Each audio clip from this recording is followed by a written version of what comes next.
నమస్తే, welcome to KK news. నేను శ్రీదేవి. విజయవాడ ప్రజలు వరద నుంచి ఇప్పుడిప్పుడే కోలుకుంటున్నారు. అక్కడ ఇప్పుడిప్పుడే సాధారణ పరిస్థితులు కనిపిస్తున్నాయి. ఈ వరద విజయవాడ వాసులకు భారీ నష్టాన్ని మిగిల్చింది.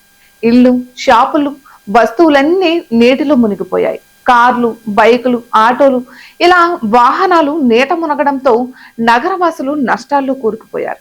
ఇలాంటి సమయంలో ముఖ్యమంత్రి నారా చంద్రబాబు నాయుడు కీలక ప్రకటన చేశారు. వరదలో మునిగిన వాహనాలకు సంబంధించిన రిపేర్లపై ఓ క్లారిటీ ఇచ్చారు.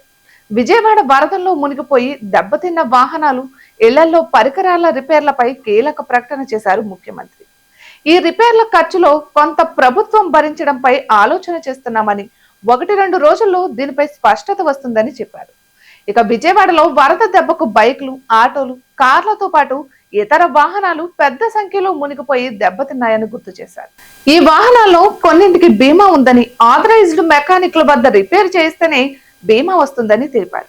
అలాగే కొందరు యజమానులు తమకు నమ్మకం ఉన్న వారి దగ్గర రిపేర్ చేయించుకోవాలని భావిస్తున్నారని, బీమా లేని వాహనాల రిపేర్లు ఎలా చేయించాలో ఆలోచించాల్సి ఉందన్నారు. ఈ బీమా అంశంపై వాహనాల కంపెనీలతో మాట్లాడుతున్నామని, వారిని సంప్రదిస్తున్నామన్నారు చంద్రబాబు. కంపెనీల దగ్గర సిఎస్ఆర్ నిధులు ఉంటాయని, వాటి కింద ఉచితంగా రిపేర్లు చేయాలని అడుగుతున్నట్లు చెప్పారు.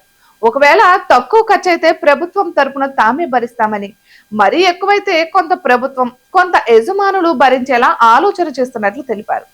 వరద ప్రాంతాల్లోని ఇళ్లలో రకరకాల ఎలక్ట్రానిక్ పరికరాలు పాడైపోయాయని గుర్తు చేశారు.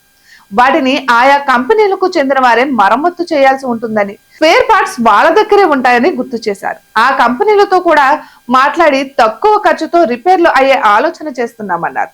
ఇందులో కూడా వీలైతే కొంత ఖర్చు ప్రభుత్వం భరిస్తుందన్నారు. ఇటువంటి మరెన్నో వీడియోస్ కోసం కేకే న్యూస్ తెలుగు ఛానల్ ని సబ్స్క్రైబ్ చేసుకోండి.